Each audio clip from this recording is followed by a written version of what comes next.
In a world of glitz and glamour, can true worth be measured in dollars and status?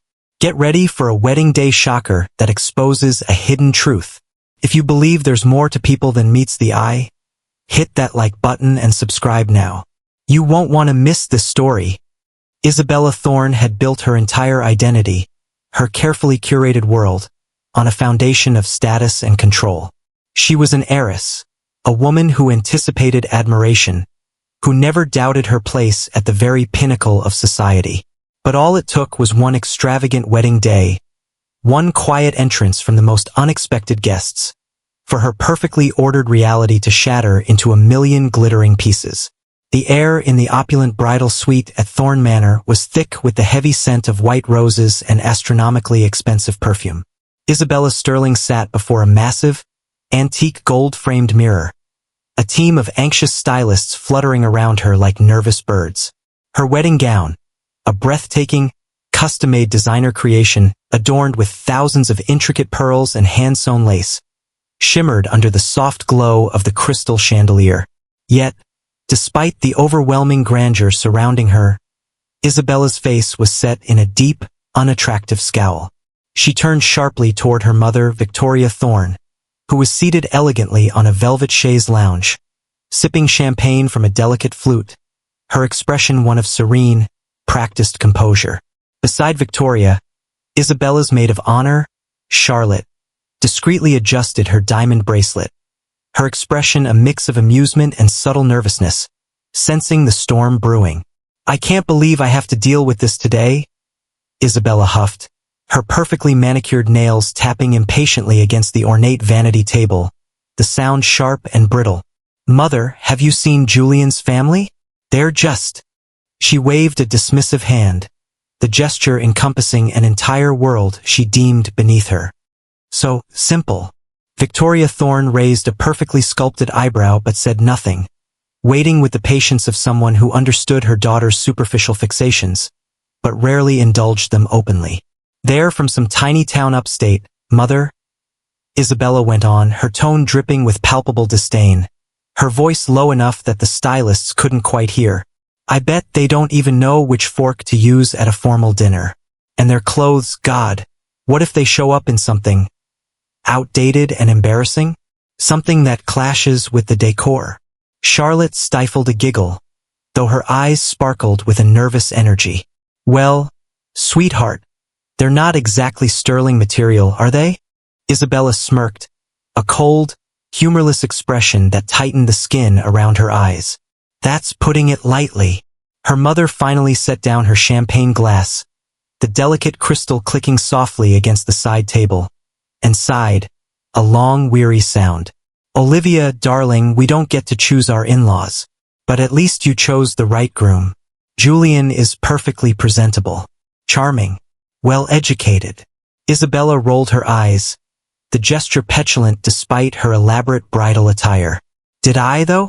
I mean, Julian is handsome and yes, charming, and surprisingly polished considering where he comes from.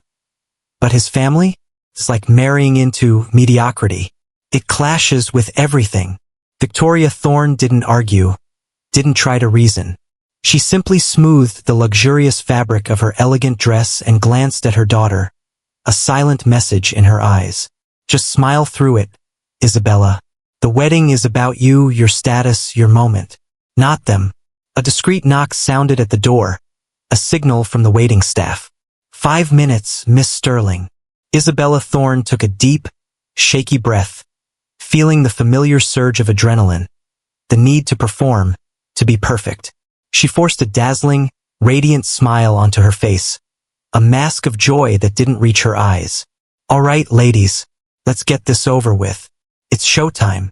The grand ballroom of Thorne Manor was a scene lifted directly from a royal fantasy. A towering, bespoke crystal chandelier, flown in piece by piece from Europe, bathed the room in a dazzling shower of golden light, reflecting off the walls lined with thousands of pristine white roses and shimmering gold filigree. Rows of elegantly dressed guests, the very definition of high society.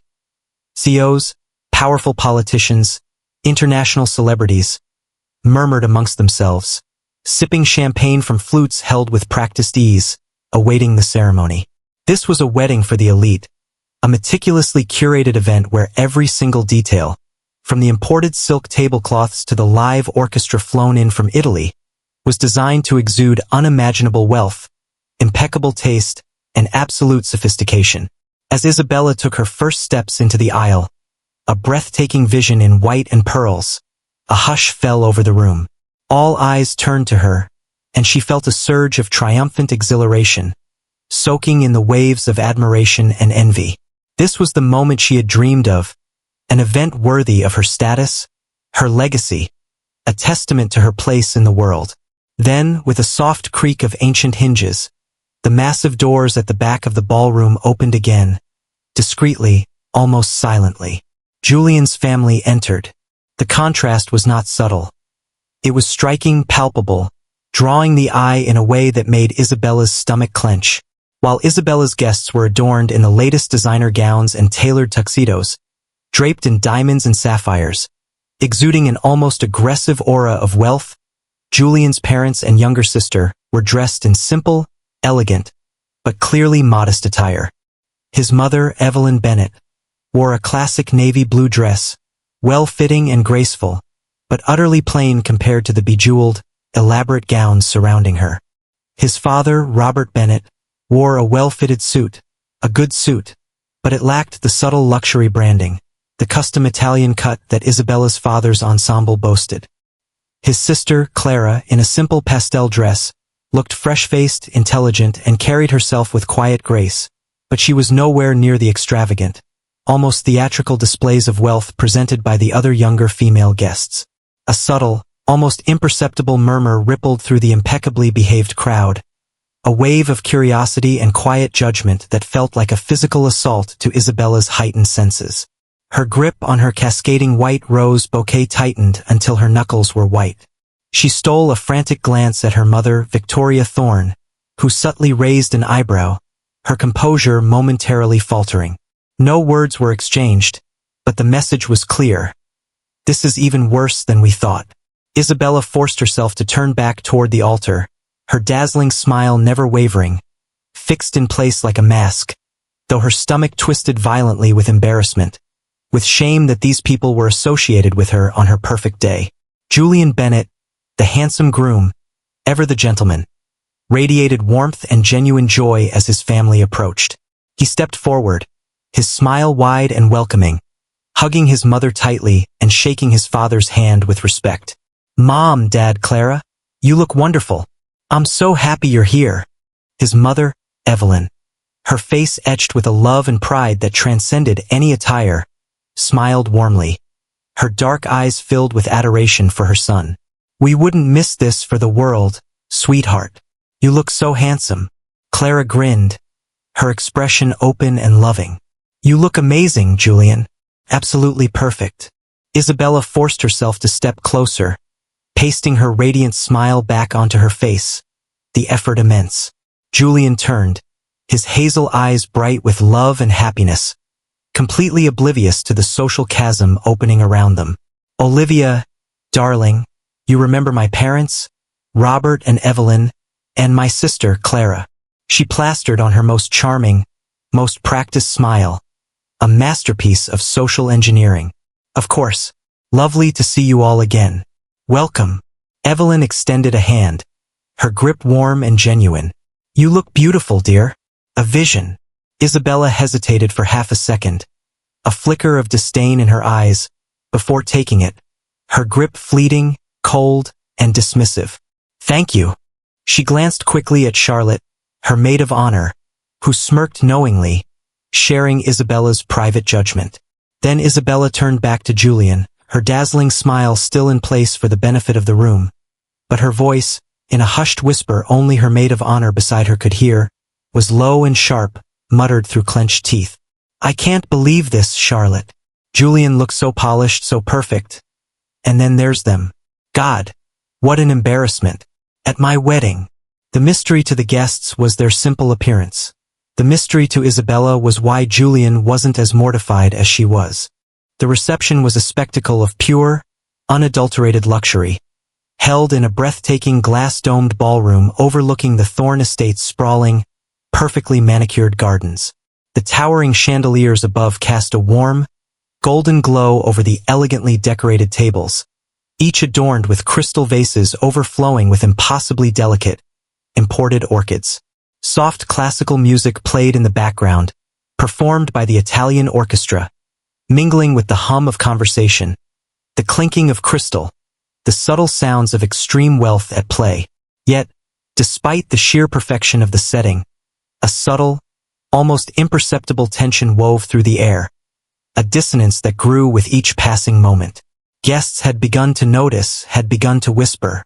The contrast between Isabella's side of the room, a sea of designer gowns, bespoke suits, blinding diamonds, and an almost arrogant confidence, and Julian's side, a small island of quiet elegance and modest refinement, was stark, unavoidable. It wasn't that Julian's family was poorly dressed. On the contrary, their attire was well-made, classic, and they carried themselves with a quiet dignity that many in the room lacked. But to Isabella's elite circle, to guests whose lives were defined by ostentation and visible status, they stood out like a sore thumb. The mystery of their presence, dressed so simply, in this room, was a topic of intense, hushed speculation.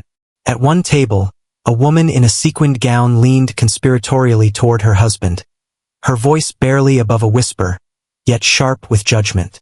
"Are they really Julian's family? I thought he was a university professor. Not whatever this is."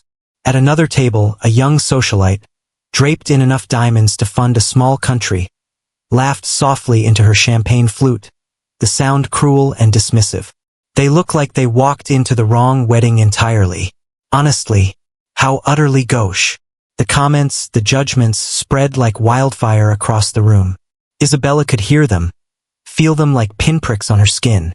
She saw the subtle glances cast toward her table, then toward Julian's, the barely concealed smirks, the knowing looks exchanged between her friends, her family members, her parents' business associates. Her cheeks burned with humiliation, with anger, with the crushing weight of perceived imperfection. She couldn't take it anymore. The carefully constructed facade of the perfect bride began to crack under the pressure. Rising abruptly from her chair at the head table, the delicate lace of her gown rustling, she turned to Julian, her voice low and sharp, laced with a fury that belied the smiles around them. "We need to talk, Julian. Now." Julian Bennett blinked in surprise, caught off guard. "Olivia? We're in the middle of dinner." She didn't care about dinner. She didn't care about appearances for a moment. Grabbing his wrist with a sudden, fierce grip, she pulled him from the head table, weaving through the startled guests until they reached a quieter corner near the grand staircase, a temporary escape from the glittering, judging eyes. She spun to face him, her arms crossed tightly over her chest, her blue eyes blazing with accusation. "Julian, what were you thinking? Why didn't you tell them to dress appropriately, to make an effort?" His brow furrowed in genuine confusion. Then his expression shifted to one of disbelief, of hurt. "Olivia, they did dress appropriately. They dressed beautifully. This is a wedding, not a fashion show. They look lovely." Her eyes flashed with indignant fury. "Are you kidding me, Julian? Look around. Do you see what people are saying? My guests are whispering about them. About me. I wanted a perfect wedding, Julian. A flawless event worthy of the Thorn name. And now people are laughing at us. At our family." Julian took a deep breath, his jaw tightening, his own frustration and pain beginning to surface. "Laughing at us, Olivia? Or just laughing at you?" She threw up her hands in exasperation, the intricate pearls on her gown catching the light. "Does it even matter, Julian?" "Good, William. I thought you understood how important today is for me, how crucial appearances are." His gaze darkened, the warmth fading from his hazel eyes, replaced by a profound sadness. "And I thought you understood how important my family is to me, Olivia, how much their feelings matter." For a moment, neither of them spoke, the distant murmur of the reception buzzing around them, the clinking of glasses, the soft music, but it felt like they stood in their own isolated bubble of tension, suspended between two worlds that refused to merge. Julian's voice softened, though there was an unmistakable edge of deep hurt beneath it. Olivia, they tried their best. My mom, she spent weeks looking for the right dress. My dad, he even bought a new suit for today, wanting to make sure he looked nice for your family. They came here to your world because they love me and they want to support us. Did you even notice that, Olivia?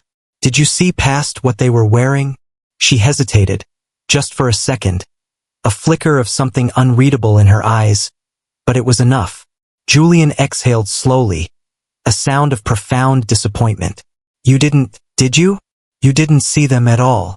Isabella crossed her arms tighter, her body rigid, unwilling to back down, unwilling to admit the truth of his words. I don't understand why they didn't try harder, Julian. This isn't some backyard wedding. This is the wedding of the year. Everyone who is anyone is here. And they look out of place. Julian stared at her then, truly stared, as if seeing her, the woman he was about to marry, for the very first time. Something deep in his chest ached, a cold, spreading pain. He had always known Isabella came from a different world, one of immense wealth, of ingrained status, of relentless expectation, of control. He had accepted that, believed their love could bridge the gap. But standing here now, looking at her rigid posture, her blazing eyes, her inability to see anything beyond superficial appearances, he realized something else, something devastating. She hadn't accepted him. Not fully. Not his background. Not the people who had shaped him into the man she claimed to love. A cold, hard realization settled over him, heavier than the intricate pearls on her gown. Maybe, he said quietly, his voice barely above a whisper, filled with a profound sadness that cut through the tension. Maybe, Olivia, it's not them who are out of place. Maybe it's you. The mystery of his quiet statement hung in the air, a devastating accusation. Isabella's breath caught in her throat, the accusation hitting her like a physical blow. What is that supposed to mean, Julian? Julian didn't answer right away. His hazel eyes, usually warm and loving, searched hers, cold now, distant, as if trying desperately to find something, anything, that would make this moment, make her make sense. But all he saw was disappointment. Not in the wedding, not in the guests, not even in the perceived embarrassment. But in her. A deep, fundamental disappointment in the woman standing before him. Without another word, without a backward glance, he turned and walked back toward the glittering chaos of the reception, leaving Isabella Thorne standing alone by the grand staircase, the weight of his words crushing her, her fingers trembling violently around the delicate lace of her impossibly expensive gown. The mystery of her worth, suddenly questioned by the man who loved her, hung heavy in the air. Julian's words hung heavy in the air. Was Isabella the one truly out of place? Don't go anywhere, because the biggest shock of the night is about to be revealed. If you're gripping the edge of your seat, let me know your reaction in the comments below and give this video a like. Evelyn Bennett sat quietly with her husband, Robert, and their daughter, Clara, at one of the side tables of the grand reception hall. The elegant surroundings, the glittering chandeliers, the perfectly arranged floral centerpieces. It was all undeniably breathtaking. A spectacle of luxury that few ever witnessed firsthand. But Evelyn couldn't shake the tightness in her chest, the familiar ache that came with feeling judged, feeling out of place. She had been so incredibly proud of her son today. Julian had always been kind, intelligent, hard-working, and full of unwavering integrity. Seeing him standing at the altar, handsome and radiant, marrying the woman he loved, should have been one of the happiest moments of her entire life. But the whispers, the blatant stares, the barely concealed smirks from Isabella's guests. She wasn't deaf to them. How could she be? The subtle gestures, the turned heads, the shared glances. It was like being under a microscope, and her family, Julian's family, was found wanting. And worse, far worse, she had overheard parts of Isabella and Julian's heated conversation by the stairs. Maybe, Olivia, it's not them who are out of place. Julian's words had echoed in her mind ever since, a painful confirmation of what she had already sensed. She turned to her husband, her voice barely above a whisper, heavy with the desire to disappear. Robert, maybe we shouldn't have come. Maybe this was a mistake. Her husband's face, strong and lined with years of quiet strength and hard-earned wisdom, softened instantly. He reached for her hand under the table, his fingers closing gently around hers, a silent anchor in the storm. Margaret, we came to support our son. This is his day. I know, Evelyn murmured, her gaze sweeping across the room, taking in the glittering crowd, the whispers, the judgment. But look at how we're being treated, Robert. Look at how Olivia, how Isabella sees us. The pain in her voice was palpable. Clara, sitting across from them, felt her entire body tense with a protective anger. She had always been fiercely protective of Julian, her older brother, who had been her role model, her confidant, her best friend. And it pained her, physically pained her, to see her mother, this incredible woman who had sacrificed so much, hurting, looking as if she wanted to shrink away into nothingness. She's just caught up in the wedding chaos, Clara offered, though there was little conviction in her tone, even to her own ears. It was a weak excuse, she knew. Julian loves her. We shouldn't be the reason today is ruined for him. Evelyn smiled sadly at her daughter, her heart aching with love and a deep, weary understanding. Oh, sweetheart, you've always had such a kind heart. Too kind sometimes. Before Robert could say anything, a sharp, piercing laugh, loud and brittle, cut through the soft classical music and the hum of conversation. It came from the next table over, from a middle-aged woman in a floor-length gown, her neck, wrists, and fingers heavy with diamonds that glinted mercilessly under the chandeliers. She leaned conspiratorially toward her husband, her voice carrying just enough for those nearby, including the Bennett family, to hear clearly. I heard they're from some tiny town upstate, she said, her voice dripping with cruel amusement. A social predator enjoying her sport. Can you imagine? A retired engineer's salary. How do they even afford to be here? On scholarship. The man beside her chuckled, swirling the wine in his glass, his expression one of bored condescension. Maybe the Groom's family is here, on a special poverty-stricken guest list. A favor from the Thorns. A few of their companions laughed softly, their perfectly white teeth flashing under the dimmed reception lights, joining in the casual cruelty. Evelyn stiffened, her shoulders rigid.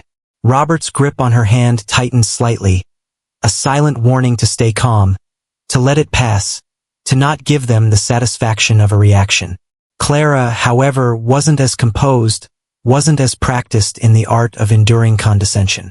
She clenched her fists under the table, her nails digging into her palms, a surge of hot, protective anger rushing through her veins. She had spent her entire life watching her parents work tirelessly, build a loving, stable home filled with values that couldn't be bought, raise 2 children with integrity, with compassion, with a work ethic that put any of these spoiled elites to shame. And now they were being mocked, reduced to their financial standing, judged and dismissed as if that was the only thing that mattered in the world. She opened her mouth, ready to snap back, to unleash the sharp wit and cutting intelligence that had helped her build her own empire. But before she could, Isabella's voice cut through the tension. Except, she wasn't defending them. She was laughing, not loudly, not cruelly, not even directly at the comment. But it was a light, social laugh, a laugh of amusement, a laugh designed to fit in with her circle, a laugh that showed she wasn't offended by the cruel joke, that she wasn't on their side. It was enough. Enough to show Robert, enough to show Evelyn, enough to show Clara. Exactly where Isabella's loyalties lay. Clara felt her stomach drop, the sudden, cold realization stealing her breath. Evelyn saw it too, the subtle shift in her daughter's expression, the pain in her eyes. Her heart ached, not for herself, but for Julian, for the illusion he had clearly built, for the heartbreak that was surely coming. She reached for her husband's hand once more, her fingers light but firm, a silent communication passing between them. Robert, she murmured, her eyes steady, filled with a quiet understanding, a shared history, a resolve forged in decades of facing life's challenges together. He turned to her, sensing something in her tone, something that went beyond the immediate hurt.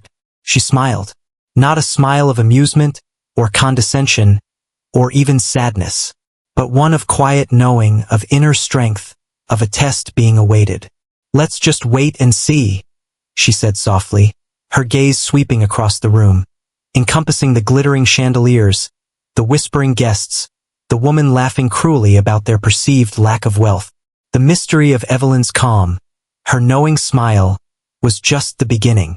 Robert studied his wife's face for a long moment, reading the quiet determination there, the unspoken plan forming behind her eyes.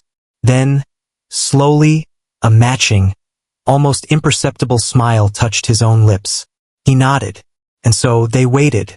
The glittering elite continued their murmuring, unaware that the quiet family at the side table held a secret, a truth that was about to turn their judgments into stunned silence, and then, perhaps, into their own humiliation. The stage was set for a revelation. The clinking of a spoon against a crystal glass rang through the grand ballroom, a delicate sound that nonetheless commanded attention, signaling a moment of formality amidst the luxurious chaos. The hum of conversation faded, replaced by a sense of polite anticipation as the wedding's host, a distinguished-looking man in an impeccable tuxedo, took the microphone with a practiced smile. "Ladies and gentlemen," he began, his voice smooth and resonant, "it is now time for a few heartfelt words from the families of our lovely bride and groom, sharing their joy, their hopes, and a few memories." Isabella's grip on her champagne flute tightened slightly, her heart pounding with a familiar mix of anxiety and anticipation. "Please," she thought frantically, sending a silent plea to the universe, "please don't let them embarrass me. Not now. Not in front of everyone." She forced a dazzling, radiant smile onto her face, shifting in her seat at the head table as her father, Arthur Thorne, rose first. He was a man of immense power and presence, a technology magnate whose name alone commanded respect and opened any door. With practiced ease, he spoke about Isabella's upbringing, her grace, her ambition, her future as a sterling wife. He made subtle, knowing jabs about how Julian was a fortunate young man, chosen by such a remarkable, accomplished woman. The crowd chuckled knowingly, understanding the unspoken subtext. Julian, the well-educated professor, was marrying up.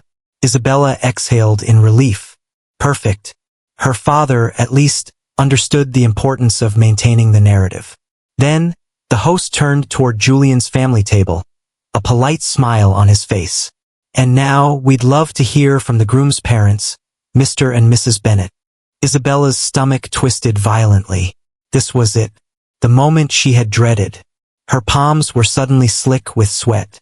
"Please," she prayed silently, desperately, "please let Julian's mother politely decline. Please let them just stay seated." She could already picture it, Evelyn Bennet, fumbling over her words, speaking in that quiet, simple way, revealing her small-town background, making their elite guests exchange smirks and knowing glances behind their champagne flutes. But to her horror, Robert Bennet, Julian's father, stood up. A low murmur rippled through the room, a ripple of surprise, perhaps, that the quiet engineer was actually going to speak. Isabella's fingers curled into the delicate fabric of her dress, the silk feeling rough against her skin. Robert walked to the microphone with an air of quiet confidence, of unhurried strength, that was utterly unexpected. He didn't have the sleek arrogance of the old money crowd, nor the nervous energy of someone who felt out of place. Instead, he carried himself with the ease of a man who knew exactly who he was, regardless of the room he was in. When he spoke, his voice was steady, calm, rich with warmth and a deep, resonant wisdom that immediately captured the room's attention. "Good evening, everyone. My name is Robert Bennet," he said, looking out at the sea of faces, his gaze kind but steady. "And my wife, Evelyn, and I are not only here today as the incredibly proud parents of Julian Bennet." Something in his tone, in the subtle shift in his posture, in the knowing smile that touched his lips, made a few guests sit up straighter. There was a sudden, almost palpable shift in the energy of the room, a ripple of intrigue. A few whispers began to weave through the crowd again. But these were different whispers, whispers of curiosity, of dawning realization. Isabella stiffened at the head table, her eyes fixed on Robert Bennett. Why did it suddenly feel like something unexpected was happening? Like the narrative was being wrested from her control? At one of the VIP tables near the front, a man in his 60s, dressed in a tailored navy blue suit, a titan of the real estate world himself, narrowed his eyes as he studied Robert Bennett, his expression one of intense, focused recognition. He leaned toward the man beside him, his voice low and urgent, his fingers tightening around the edge of the table. "Wait a second. That's—" He stopped mid-sentence, his eyes widening in disbelief. A sudden, collective hush fell over the VIP table, then began to spread outwards, a wave of stunned silence moving through the room. The businessman turned sharply to another guest, a prominent figure in finance. Is that who I think it is?" The other man, now equally alert, adjusted his tie slowly, his eyes fixed on Robert Bennett, a look of intense, startled recognition dawning on his face. A ripple of profound realization, like a shockwave, was beginning to spread across the room, starting with the most influential guests, those whose lives intersected with the highest echelons of business and finance. And Isabella, still sitting at the head table, her dazzling smile frozen in place, felt a strange, icy chill crawl up her spine. Something was wrong, terribly wrong, or worse, something she had completely overlooked, something she had dismissed, was about to change everything. The mystery of the Bennett family was about to be unveiled, and she had a terrifying feeling she wasn't going to like the truth. The grand ballroom was no longer filled with light-hearted chatter and the soft strains of classical music. Instead, a tense, electric anticipation thickened the air, palpable and heavy, as guests exchanged wide-eyed glances. Their curiosity now peaked to an almost unbearable degree. They sensed a secret, a hidden truth, was about to be revealed. The businessman in the navy blue suit, unable to contain his shock and recognition any longer, stood abruptly, his voice cutting through the murmurs, clear and strong, demanding confirmation. "Wait, Robert Bennett." His eyes, wide with disbelief, were fixed on Julian's father, still standing calmly at the microphone. You're not just a retired engineer." Isabella's brows furrowed in confusion, her mind racing. What was he talking about? Of course, he was a retired engineer. A simple engineer from a simple town. That's what Julian had said. Robert Bennett, still standing at the microphone, gave a small, knowing smile, a smile that held a hint of amusement, of patience, of a long-awaited moment.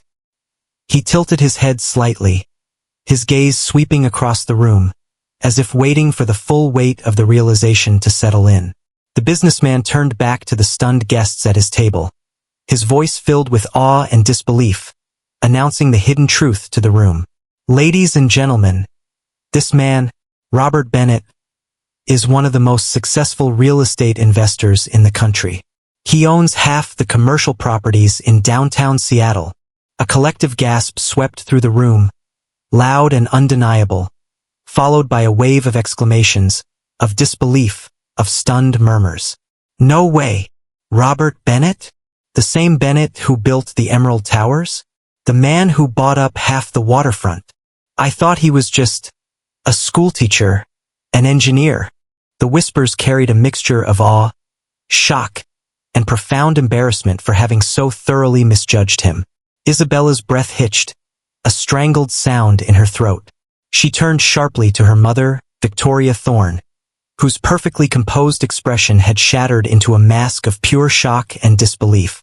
Victoria Thorne, a woman who prided herself on knowing every influential name, every significant fortune, in high society, every player in every major industry, was visibly, undeniably unsettled. She had done background checks, had her people dig into Julian's family, their finances, their social standing. How in God's name had she missed this?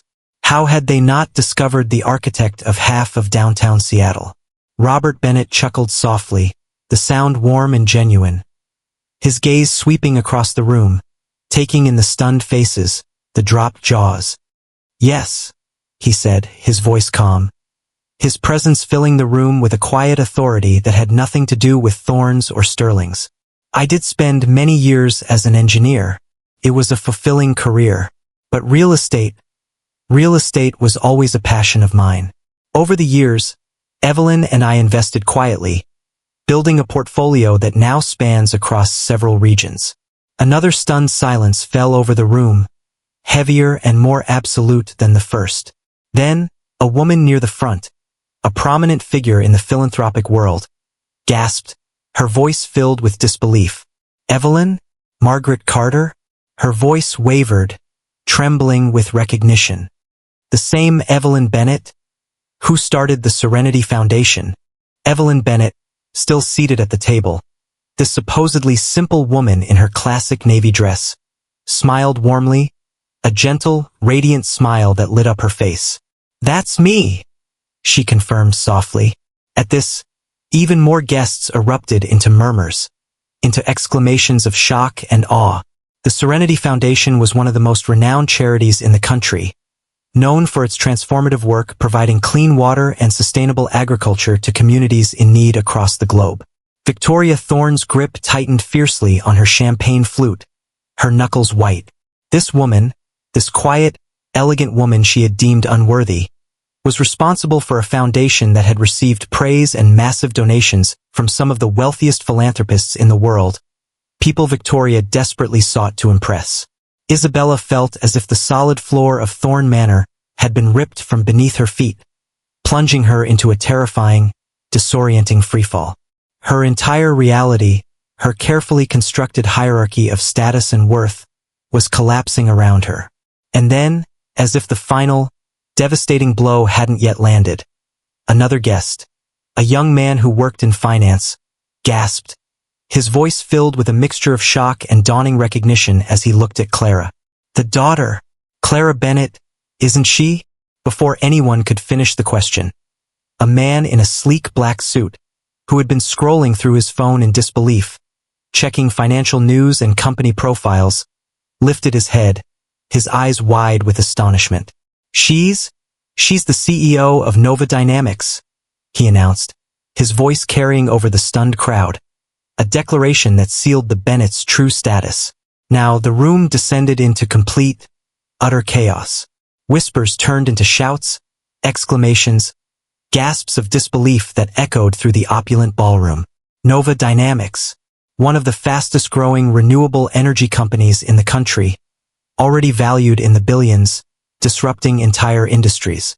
And Clara Bennett, the quiet, seemingly ordinary young woman sitting so calmly at the Bennett family's table, was its founder, its visionary, its powerful leader. Isabella Thorne whipped her head around, her eyes wide with shock and horror, staring at Julian's sister. Clara sat calmly, her posture relaxed, watching the scene unfold around her with a small, knowing smile that held no malice, only quiet satisfaction. Unlike Isabella, she had never felt the need to prove herself with ostentatious displays of wealth or social climbing. She had simply built something real, something impactful, and let her work speak for itself. She had let people assume what they wanted, had moved through the world with quiet confidence. And now the truth, the undeniable, shattering truth, had spoken for itself. At the head table, Isabella Thorne's entire body had gone cold, a chilling realization settling deep within her bones. Her heart pounded painfully against her ribs, a frantic bird trapped in a collapsing cage, as her mind scrambled desperately to process what had just happened, to somehow reconcile the image she had held of Julian's family with the reality that had just been unveiled. She had spent the entire night looking down on them, dismissing them as simple, as unremarkable as an embarrassment. She had mocked them in whispers, judged their attire, questioned their place in her world. And now, in the brutal, unforgiving light of the revealed truth, she realized the terrifying magnitude of her mistake. They weren't beneath her, not in any way that truly mattered. In terms of accomplishment, of impact, of quiet, genuine power, They were light years above her. They had built empires not just of wealth, but of purpose, of integrity, of real value. Her hands trembled slightly, visible even through the delicate lace of her gown, as she stared at Julian's parents, the people she had deemed unworthy, unremarkable. At Clara, the small-town girl she had dismissed, who was in reality a tech powerhouse, a leader in a field that would shape the future. She had thought marrying Julian was a step down in status for a thorn, a slightly inconvenient necessity to secure Julian's charm and intellect. But in reality, she had been the one who was desperately, painfully out of her depth. She swallowed hard, her throat suddenly dry, tasting the bitter ash of her own arrogance. Beside her, Victoria Thorne sat frozen, her perfect, impenetrable facade finally, completely cracking, revealing the stunned, horrified woman beneath. For the first time in a very long time, perhaps ever, Isabella Sterling had nothing to say. The words, the witty retorts, the condescending remarks, they were all meaningless now, powerless against the overwhelming force of the truth. The mystery of the Bennets was solved, leaving behind a mystery of Isabella's own worth. The air in the grand ballroom, moments ago thick with tense anticipation, was now thick with disbelief, the silence slowly giving way to a wave of open murmurs, and then gradually into quiet, cutting laughter. Laughter not of amusement, but of irony, of schadenfreude, directed squarely at Isabella. The tables had turned with a brutal, public finality. At one of the elegantly decorated tables, a young woman leaned toward her companion, her voice barely containing her glee, the sound sharp and cruel. Oh my God! She spent the entire night looking down on them, judging them, and now it turns out they're richer, more accomplished, and frankly, just plain better than her entire family combined. Another guest chuckled, swirling their champagne, enjoying the spectacle of a social dethroning. Unbelievable. She thought she was marrying beneath her. She thought she was doing him a favor. But she was the one reaching up, desperate to grasp onto something real for the first time in her life. Across the room, a socialite in an emerald gown, a rival from countless charity galas, smirked as she sipped her champagne, her eyes fixed on Isabella. I'd bet she's dying inside right now. Absolutely dying. Isabella heard every word, felt every glance, every smirk like a physical blow. Her entire body was rigid, her muscles clenched, her fingers gripping the napkin in her lap so tightly the delicate fabric threatened to tear. This wasn't happening. This couldn't be happening. This was her night, her perfect fairy tale wedding, meticulously planned to showcase her wealth, her beauty, her status, where she was supposed to be the unquestioned center of admiration and envy. Instead, she was the subject of ridicule, of cruel public amusement. Her perfect wedding had become a devastating spectacle of her own arrogance. Her mind raced, scrambling desperately for a way to regain control, to spin this, to rewrite the narrative before it spiraled any further into a humiliating disaster. She turned to Julian, who had returned to the head table, his face unreadable, forcing a bright, brittle smile onto her face, a desperate attempt to appear nonchalant, as if this were all just a simple, funny misunderstanding that could be easily smoothed over. Julian? She said, her voice shaky, desperate to sound casual, to sound innocent. Julian? I didn't know. You never told me any of this. Julian's face remained unreadable, his hazel eyes, usually so warm, now cool and distant, studying her carefully, assessing her. But there was something different in them now, something she had never seen before, something profoundly sad and undeniably final. His voice, when he finally spoke, was quiet, but firm, cutting through the lingering murmurs like a sharp blade. You never asked, Isabella.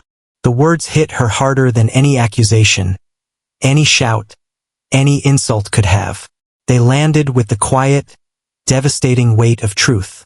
She opened her mouth to protest, then closed it, unable to find a response. He was right. She hadn't asked. Not once in all their time together, in all their conversations about the future, about their lives, had she ever genuinely inquired about his family's background, his parents' work, his sister's ambitions. She had simply assumed. assumed they were ordinary, assumed they were beneath her, assumed they didn't matter enough to warrant her curiosity. And now, in this devastating public moment, she realized the catastrophic magnitude of her assumption, the fatal flaw in her perfect plan. A fresh wave of murmurs, softer this time, tinged with a mixture of pity and continued amusement, rippled through the room as guests watched the interaction unfold, witnessing the silent, agonizing unraveling of a wedding, of a relationship. Isabella felt the weight of their stares pressing down on her, suffocating her. For the first time in her life, she wasn't the one with the upper hand, wasn't the one doing the judging, wasn't the one in control. She was the one being judged, found wanting, exposed for her superficiality. Julian stood near the edge of the ballroom, a little distance from the head table, his hands clenched at his sides, his posture rigid, his thoughts a storm raging inside him, a whirlwind of pain, disappointment, and devastating clarity. The laughter, the whispers, Isabella's desperate, pathetic attempt to salvage her pride, her inability to see anything beyond herself, it all swirled in his mind, colliding with cherished memories of the woman he had once believed he would spend his life with, the future they had planned. He had loved Isabella, or at least, he had loved the version of her he thought he knew, the charming, beautiful, ambitious woman who seemed to light up every room she entered. He had made excuses for her occasional displays of arrogance, convinced himself that her love for him was deep and true enough to eventually soften the sharp edges of her entitlement. But tonight had stripped away the illusions with a brutal, unforgiving force. Tonight he had seen the truth. She had never truly respected his family. She had never even tried to understand them, to see them for the incredible people they were, to appreciate the values that had shaped him. To her, love had been conditional, contingent on wealth, on status, on how well he fit into her world, how well his background aligned with the Thorne name. And worst, far worst of all, she had assumed his family was beneath her without ever bothering to see them, to know them, for who they truly were. The mystery of her true character was tragically revealed. Julian ran a hand through his hair, exhaling sharply, the sound ragged with pain and regret. Behind him, his parents, Robert and Evelyn, stood quietly, their dignified presence a silent testament to their strength and integrity. They had always been his foundation, his anchors, his guideposts when life became uncertain. His mother's voice, gentle and steady, cut through the chaos in his mind, reaching him like a lifeline. "Julian, sweetheart, I know you love her, but love isn't enough if there's no respect. Not for you, not for the people who raised you." His father nodded, his gaze meeting Julian's, filled with a deep, understanding sorrow. "A marriage is about more than just appearance, son. It's about shared values, about accepting each other, flaws and all. We don't choose a wife simply because she's beautiful, because she fits into a certain social mold. We choose a partner for life, Julian. Someone who honors your past as well as your future." Julian swallowed hard, a lump forming in his throat, the truth of his parents' words striking deep, resonating with the doubts he had long suppressed.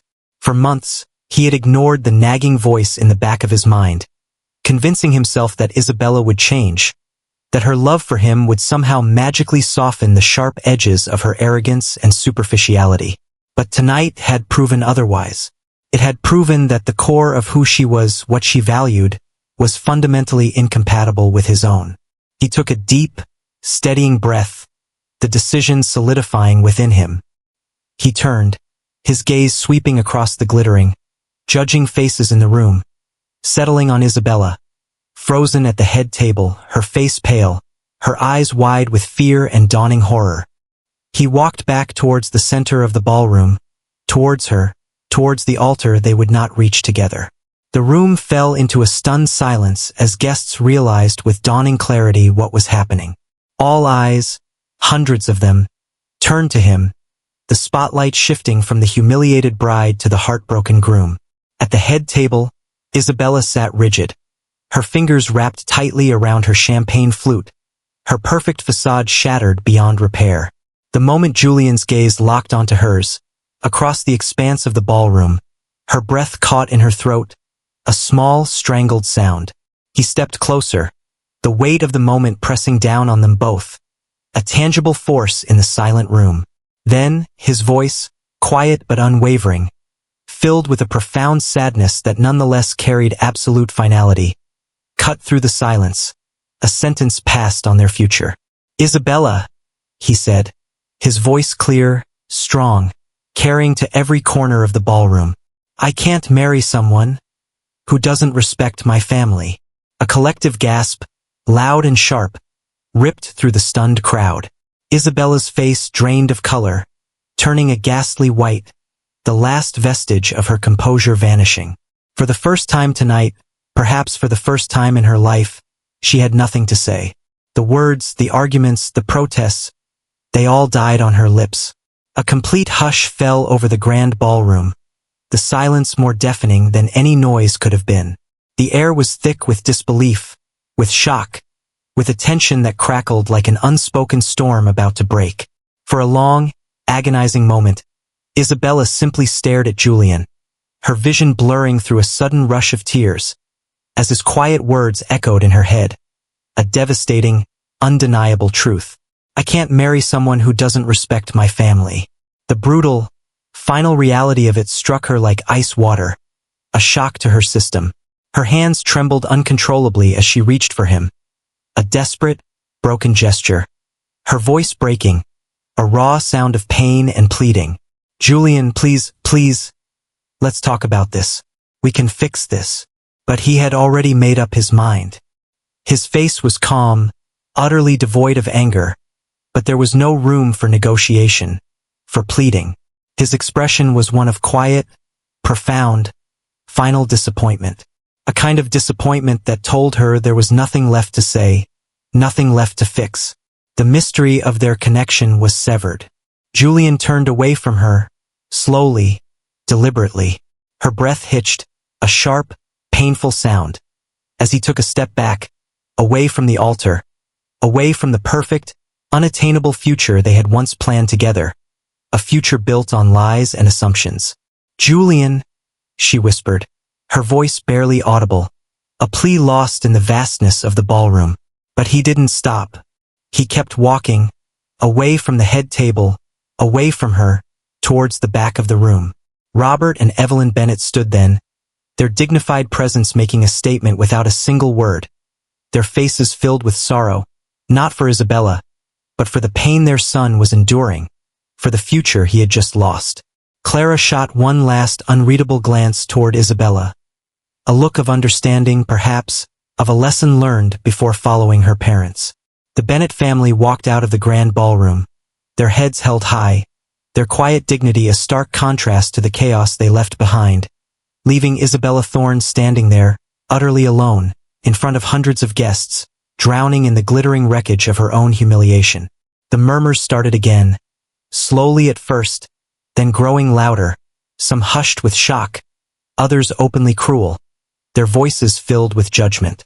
"Oh my God! I can't believe that just happened. She brought this on herself, you know? Her arrogance was unbelievable. Can't believe she let a catch like him slip away over something so stupid. Well, that's a first. The groom walking away from her, at her own wedding." Isabella felt the weight of every single pair of eyes in the room. Their judgment, their pity, their amusement, the towering crystal chandeliers, the impossibly large, perfect floral arrangements, the gold-trimmed wedding invitations scattered on the tables.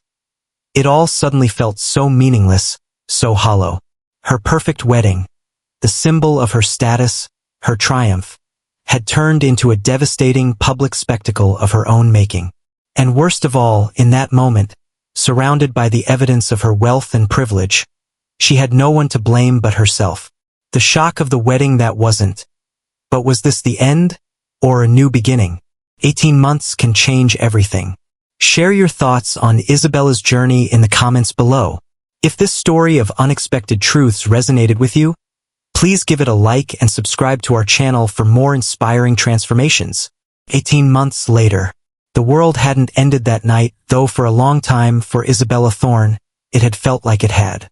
For many months after the wedding that never was, after the most public humiliation of her life, Isabella had been the undisputed center of gossip in high society.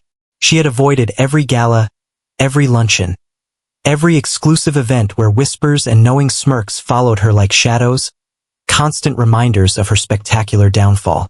She had retreated from the world she had once so desperately craved to control.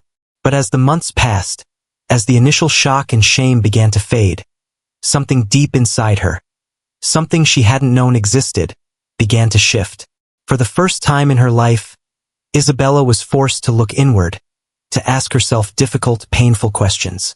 Why had Julian walked away? Why had it taken her losing everything, her fiancé, her perfect wedding, her carefully constructed reputation, to realize that wealth and status, the things she had valued above all else, weren't the only things that mattered? Was the mystery of happiness truly found in something else entirely? Slowly, tentatively, she started volunteering. Small commitments at first, helping out at charity events her mother had once forced her to attend for appearances, but this time, surprisingly, she actually paid attention. She started listening to the stories of people whose lives were unimaginably different from her own.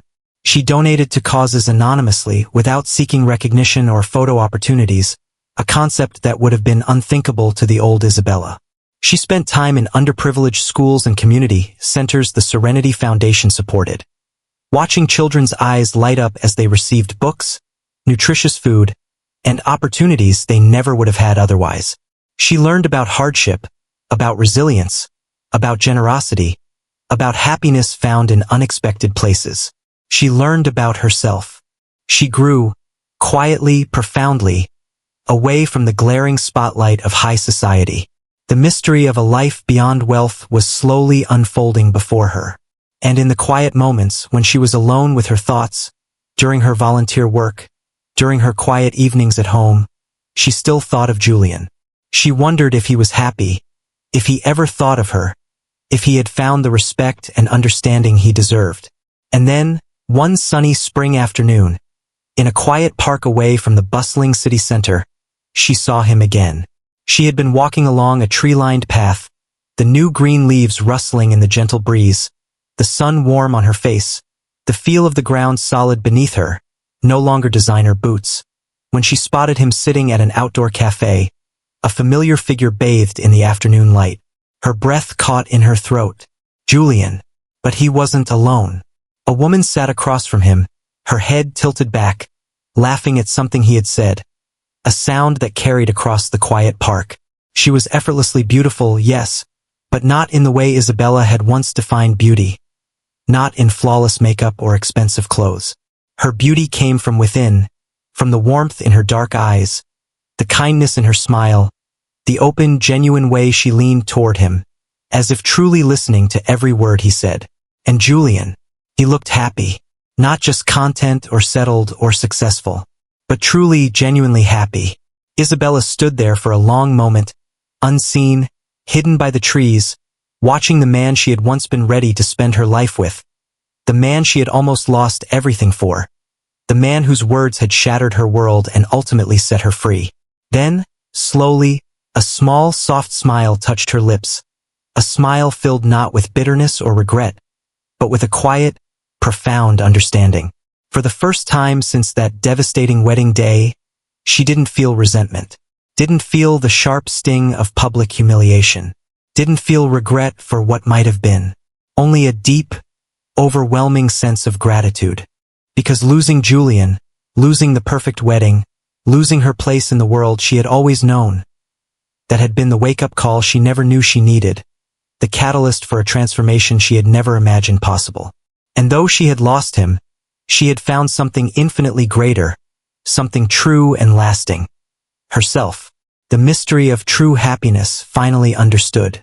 As she turned and walked away, leaving Julian and the woman to their quiet, happy afternoon, Isabella knew one thing with absolute certainty. Money could buy luxury, it could buy status, it could even buy fleeting admiration. But it could never, ever buy true love, genuine respect, or a happiness that came from within. Life has a way of teaching us lessons in the most unexpected ways, often when we least expect it, often when we think we have everything figured out. Isabella Thorne thought she had everything: immense wealth, high status, a picture-perfect wedding to a charming man. But in the end, none of it mattered when she lost the one thing that was truly priceless, the one thing her world had never taught her to value. Love built on mutual respect and understanding. Julian walked away not because he didn't love Isabella, but because he understood with a painful clarity that love without respect, without acceptance of who he was, who his family was, wasn't enough to build a life on. And in losing him, in having her carefully constructed world crumble around her, Isabella gained something she had never valued before: a deeper understanding of herself, of her own flaws, and a profound, humbling realization of the world beyond her privileged bubble. Sometimes, life doesn't give us what we think we want. It gives us exactly what we need to grow, to change, to become the person we were always meant to be. What do you think? Did Isabella deserve a second chance with Julian? Or was Julian right to walk away for good? Let us know your thoughts and feelings about their story in the comments below. And if you love soul-stirring stories like this one, stories of love, loss, unexpected truths, transformation, and the power of human connection and integrity, make sure to subscribe to our channel and turn on notifications so you don't miss out on our next emotional and inspiring tale. Thank you for watching.